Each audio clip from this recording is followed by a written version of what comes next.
Pourtant, ils sont témoins de leur vie, et leur vie dans eux, cette vie.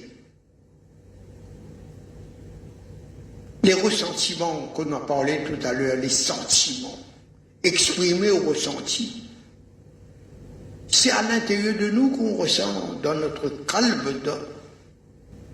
C'est un devoir pour nous, qui sont des témoins de ces connaissances. Et nous sommes en mission. Nous sommes missionnés. C'est notre devoir d'enseigner la connaissance d'Allah, l'amour d'Allah. Ça, c'est la mission qui m'a été ordonnée. D'enseigner aux gens l'amour d'Allah. Si je ne fais pas, je néglige ce travail, j'ai des comptes à rendre. Vous êtes là, enseignez aux gens l'amour d'Allah. Mais pour enseigner l'amour d'Allah, il faut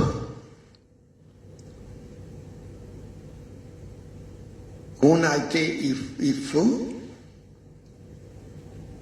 qu'on a la connaissance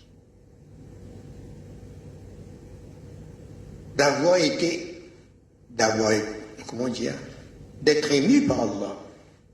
La connaissance d'être aimé par Allah. Et quand cet événement, on vit, subhanallah, alors on va pas raconter un petit peu ces événements. Plus jeune, quand j'étais célibataire, j'ai abandonné puisqu'il y avait cette soif, ce désir. Comment arriver pour prendre la route? Subhanallah. Et pourtant, j'étais bien libertin. Mais cette aspiration reste tout le temps. Je faisais déjà la dawa, c'était ma nature de faire la dawa. Avec les non-musulmans, bien sûr. Alhamdulillah. Mais à force de grandir et faire des recherches, je dis, mais je ne peux pas arriver là-bas tant que je n'arrête pas ce libertinage. Il faut arrêter ce libertinage. Ah, j'ai voyagé.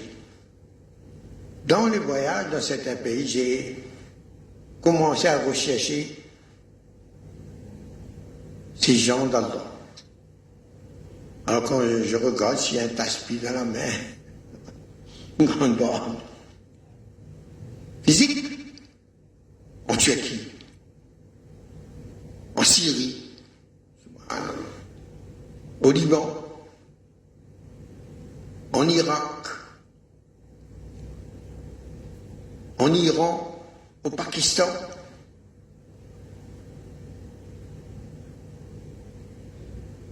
aux Indes. Alors, mon parcours aux Indes, j'ai fait traverser la frontière sans visa, par une frontière fermée. L'Inde et le Pakistan étaient encore, quelque sorte, en guerre, il n'y avait pas traité de paix, etc. Ce n'est pas facile d'aller aux Indes, il fallait un visa indien d'abord. Mais au Pakistan, il n'y avait pas d'ambassade indienne. Il fallait aller en Afghanistan pour prendre un visa indien pour revenir au Pakistan pour aller aux Indes.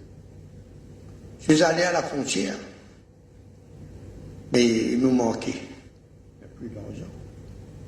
Juste 300 roupies, je me rappelle, pakistanais. Je pouvais payer un billet d'avion pour moi tout seul. 300 roupies. Mais il y avait un ami avec moi. Je ne peux pas, je ne vais pas faire ça. On a décidé de travailler traversé la frontière illégalement. On s'est fait prendre dans l'Inde et on nous a mis en prison. Mais dans cette prison, j'avais un livre qui parlait de la religion de l'islam en anglais par un docteur égyptien. Et là-dedans, il présentait comment se reconnection with love of God. Et alors là, il dit, lui, l'être humain, avec la connaissance, il doit connaître les instincts qu'il y a dans l'être humain, les instincts animaux, l'instinct animal, l'instinct humain, l'instinct angélique. Mais l'être humain, il est au-dessus des anges. Alors là, il parle beaucoup de choses, là, du nafs, du shaitan, etc. Il faut abandonner le nafs et tout ça, là, combattre le nafs. J'ai essayé dans la prison. Subhanallah. Hein? Mais il y avait des personnes dans la prison, des prisonniers de guerre pakistanais et aussi des trafiquants. Tous des musulmans, de toutes les Aqaïd, de toutes les écoles de pensée. Alhamdulillah. On a fait Eid ensemble. On faisait la salat en jamaat ensemble. Alhamdulillah. 5 fois azan dans la prison. Alhamdulillah. Ensuite, lorsqu'on a été libéré, on a rencontré un musulman, un chai shop, celui qui tenait ce chai shop. Il nous faisait un peu la conversation avec nous. Il sait que je viens de France, je suis français, je parle ourdou. Alhamdulillah. Il dit, mais j'avais pas de maison là, j'habitais à l'ambassade de France dans la cour, dans une tente camping qu'on avait. Alors, il dit, si vous voulez, vous pouvez aller à Nizamuddin. Première fois j'entends ce nom. Il dit, là-bas, il n'y a pas de problème pour manger, dormir. Il n'y a pas de problème là-bas. Mais comment je vais faire pour aller tout seul là-bas? Parce que j'ai mon ami qui n'est pas encore musulman. Je ne suis pas allé, mais j'ai entendu ce nom. Subhanallah, mais j'ai bien, mais je continue mes recherches. J'abandonne quelque sorte le dunya, les plaisirs du dunya. Subhanallah, on se détache de ce monde. Commence. Maintenant, rapatrié en France, à La Réunion, je commence à étudier tous les livres des grands cheikhs. Cheikh Ahmad Alaoui, rahmatullah alayhi, algérien, un saint musulman du XXe siècle. J'ai lu sa vie. Subhanallah. Les authentiques. Cheikh Abdul Qadir Jilani, rahmatullah, Junaid Baghdadi, etc. Imam Ghazali. Subhanallah. Ensuite, quand je suis arrivé à La Réunion, j'ai pris une décision. À force de prendre des décisions, mais après on fait Toba, le Toba casse. Je dis, Inch'Allah, lorsque je vais arrêter de fumer, je vais éteindre ma cigarette, je vais éteindre tous les plaisirs et le dunya avec. Il y avait une opportunité une fois où mon père avait rêvé qu'il allait dans la forêt de l'étang Salé, et dans cette forêt il y avait 3 rastas qui avaient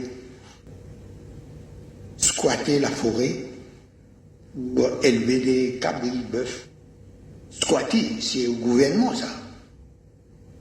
Ils ont fraudé, ils ont été en prison, quand ils ont été libérés, ils ont recommencé dans la forêt. Alors cette fois-ci, papa avait rêvé, parce que les gens disent ils entendent la azan dans la forêt. J'avais entendu. Il y a des amis qui étaient allés voir, c'est Rasta dans la forêt. Ils m'ont rencontré, ils disent Abdulaziz, quelqu'un de faux comme toi, il faut aller là-bas. Parce qu'ils sont en train de rechercher Allah. Quelqu'un de faux comme toi, ça ce sont leurs paroles. Mais c'est papa, quand il est arrivé, il a dit, ben, dimanche, on va faire à manger, on va emmener cette biryani là-bas, manger. On va manger avec eux. Dans la forêt, papa a envie de rencontrer ces gens-là.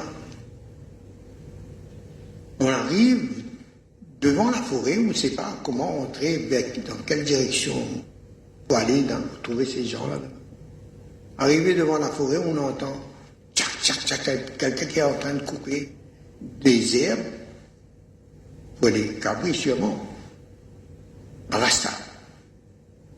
De dos. Je vais le voir. Alors, instinctivement, intuitivement, j'ai dit Assalamu alaikum. Là, je ne connais pas la personne du tout, là. La personne me répond Wa alaikum salam, bien comme qu'il faut. Comme je dis d'habitude, la magie a commencé. Il dit on recherche des frères, des calomnes. Il dit c'est nous-mêmes ça. Il dit voilà, mon père est venu, il voulait vous rencontrer. On a amené de la nourriture, on veut vous rencontrer. On mange ensemble. On reste un petit peu ensemble. Et on a été dans la forêt, on a préparé la place pour s'asseoir, pour manger. Il n'y a pas de maison là dans la forêt. Une belle étoile. On a mis un d'Astadran en bas. On a partagé la nourriture. Papa pleurait en les voyant. Ils ont bien écouté. Mais alors, moi, j'avais fait l'intention. Je vais dans la forêt, mais je vais rester. J'emmène mon bistara. J'ai rien dit à papa là. Mais quand il est arrivé l'heure de retourner à la maison, j'ai dit, papa, je reste. Avec mon bistara. Il me regarde. Il dit, ben, lis ce wazifa pendant 40 jours. Il y a mon aïmou. Comment il connaît? Il faut dire 40 jours, ça. Et je suis resté 50 jours dans la forêt. Et tous les matins, madrasa.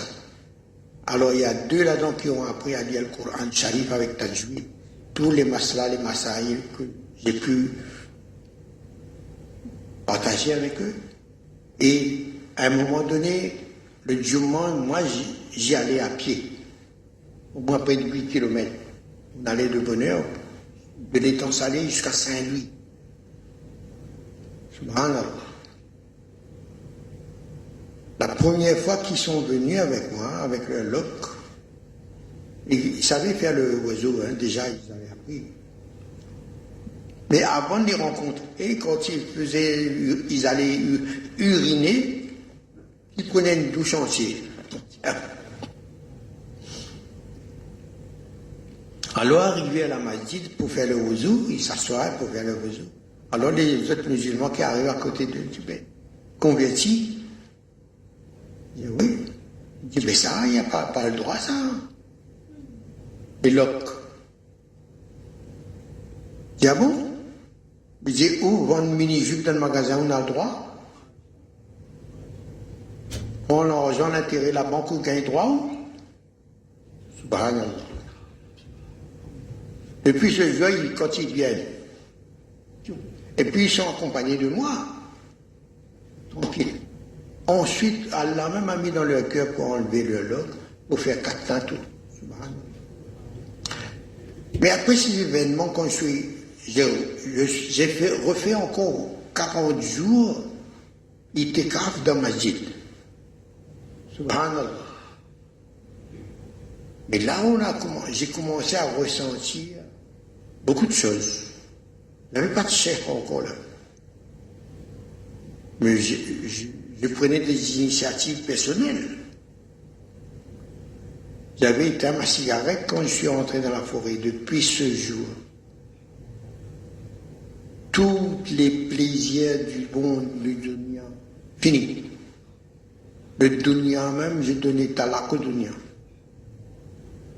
Mais là, j'ai commencé à faire des exercices, un ascétisme. Je faisais rosa pendant ces itikaf, une tasse de thé nature au sehri avec 2 tames, c'est tout. Iftar pareil. Pendant 15 jours. Alhamdulillah. Mais je voulais continuer encore parce que c'était très intéressant. Et j'ai vécu des moments extraordinaires. Alhamdulillah. Mais je ressentais qu'à un moment donné, bientôt, ça va exploser à l'intérieur. À l'intérieur, il y aura comme... C'est pas seulement une éclosion, moi je ressentais ça comme une explosion. Je ressentais combien de fois comme ça, et j'attendais ce moment. Subhanallah.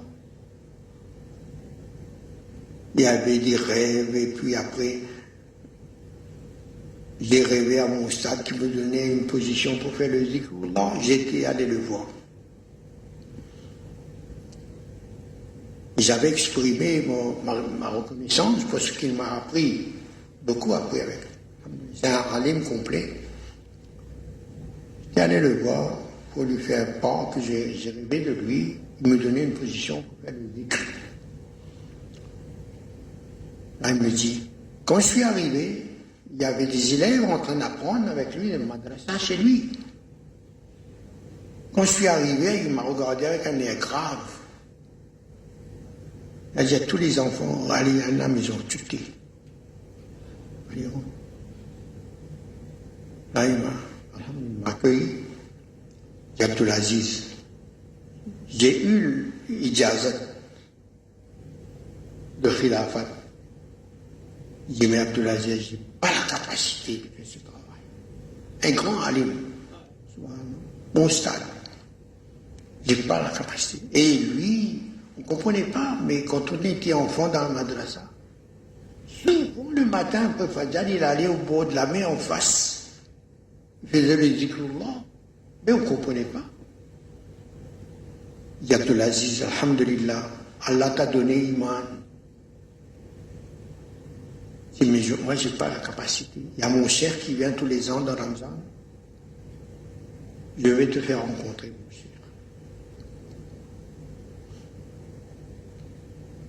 Et c'est comme ça que j'ai pris le bayat avec le chef Naqshbandi.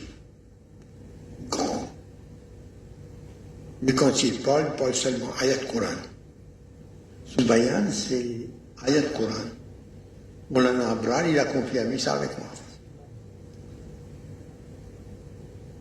Après, quand il est venu, il dit, ceux qui veulent faire bayat, venez.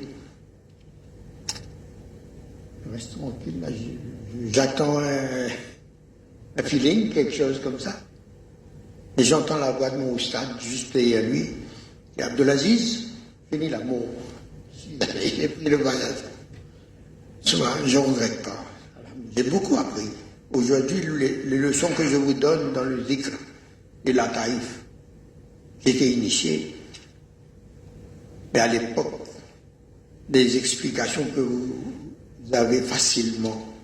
Nous, on n'a pas reçu ça. C'est par cette lumière qu'on partage ces choses. Par expérience. Alhamdulillah.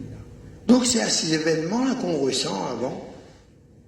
Lorsque j'ai rencontré ces grands machaïkhs-là, Hazrat surtout, pour faire vite, à Djaouna, j'étais dans l'avion avec Hazrat sur le chemin du retour vers le Pakistan. Là, il m'a appelé dans l'avion. Venez asseoir à côté de lui. Il a dit, je te donne ijazat, je te donne bayat aux gens. Il a dit, je ne te donne pas ça de mon gré, de ma part. J'ai fait istikhara avec Allah. Alhamdulillah. Là, quand il m'a dit ces deux paroles-là, j'ai ressenti cet accouchement intérieur qui était vraiment, pas dire violent, Après, j'ai senti aussi l'amour se déclarer. Subhanallah. Alors, la première leçon de l'amour que j'ai reçue de l'amour, parce que j'ai essayé d'exprimer par ma volonté, d'exercer ma volonté pour exprimer quelque chose. Première leçon. Quand tu es capable, contente-toi. Laisse-moi contente-toi. Abandonne tout exercice de volonté personnelle. Abandon total. Première leçon. Après, au fur et à mesure, les gens ressentaient cette chose du péché. Vous dégagez beaucoup d'amour. Un professeur, ça. Vous dégagez beaucoup d'amour. Là, il y a Fazli qui est présent là. Et Fazli, lui, souvent il dit ça. Il y a une générosité qui se dégage de Cheikh. Subhanallah. Mais moi-même, je constate. Moi, je ne prends pas attention, mais ces gens-là, ils ressentent ces choses-là. Subhanallah. Mais aujourd'hui, je peux dire que cette lumière reçue de ces gens d'Allah, Subhanallah, c'est leur fez, c'est leur tawadjou, c'est leur dua, que je vois des témoins, je suis témoin des témoins qui expriment, et ça c'est Alhamdulillah, c'est une lumière d'Allah qui les fait exprimer de la sorte. Car Allah il dit, quand tu reçois une faveur, Famma bénir mati rabbika, une faveur de ton Seigneur, hadith, raconte-les. Subhanallah, alhamdulillah. qu'Allah nous accorde tous cette faveur. On était en train de raconter que quand on exprime notre soif avec Allah, alors continuez. Et maintenant, quand on a trouvé quelqu'un qui connaît Allah, ne pas négliger.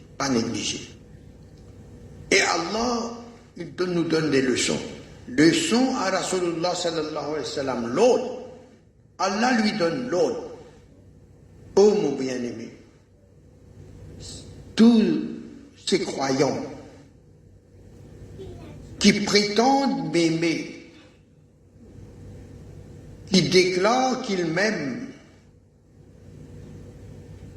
dis-leur, si vraiment vous êtes sincères, vous m'aimez, alors demande-leur de t'obéir, de te suivre. Qul, dis-leur, in kuntum tuhibbuna Allah, si certainement en vérité vous aimez Allah, fattabi'uni, suivez-moi.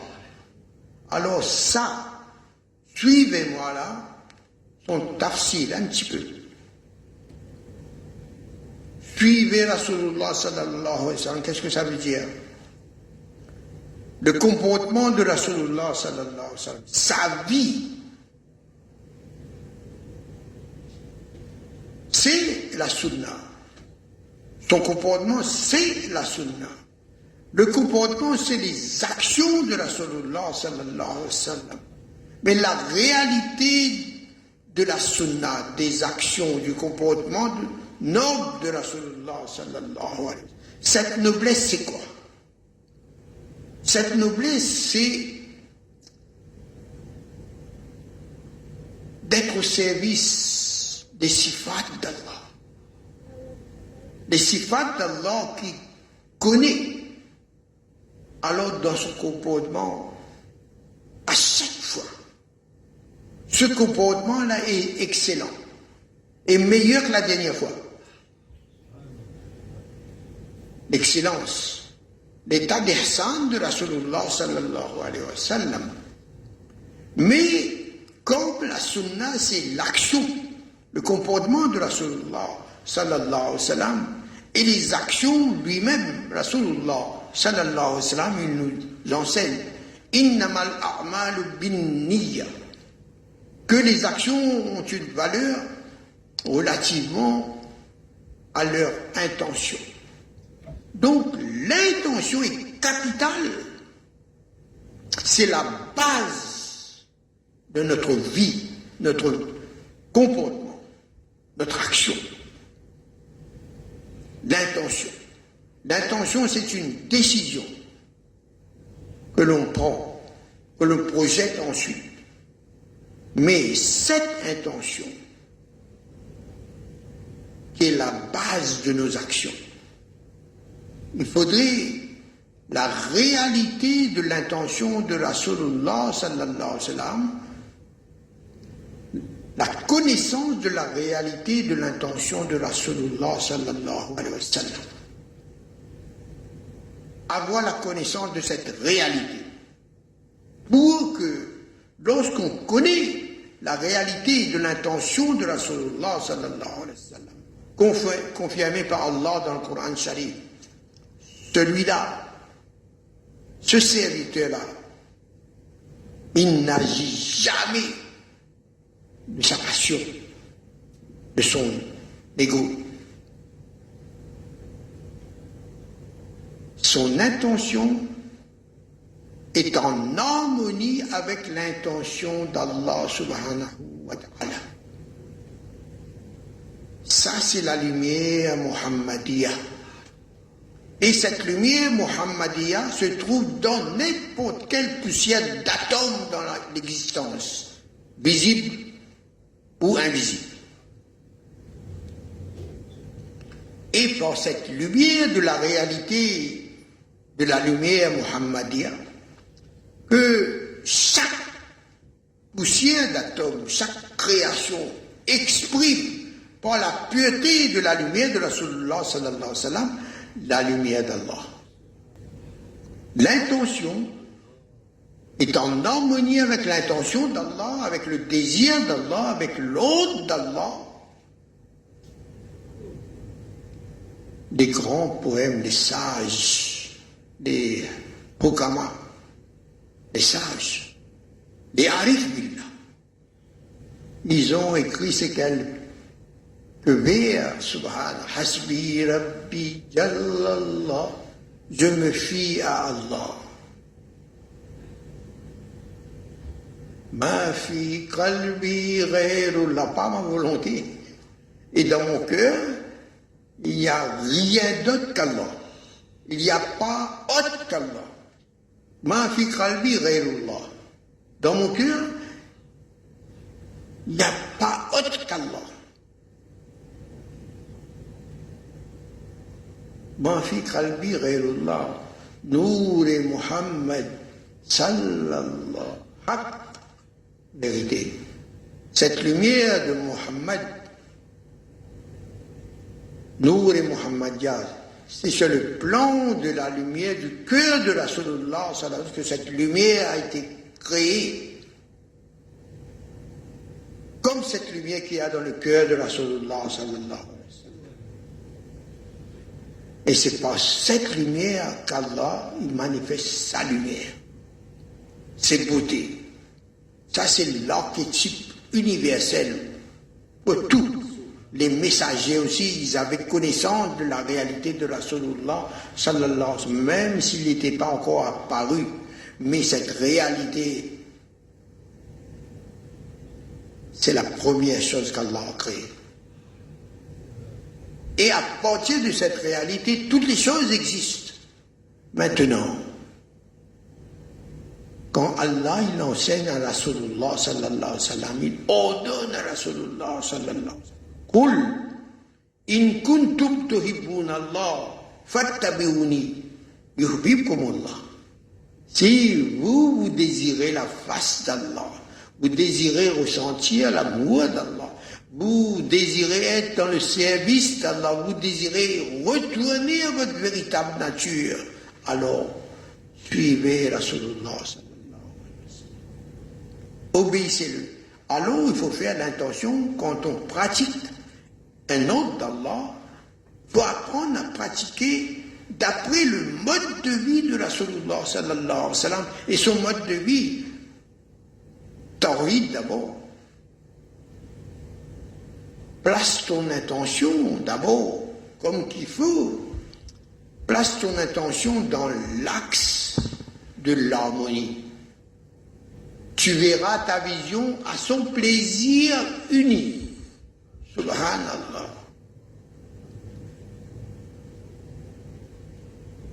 Et lorsqu'Allah nous accorde des instants merveilleux, des instants, ces instants comblent un instant passé auprès d'Allah est égal à 1000 ans de secondes.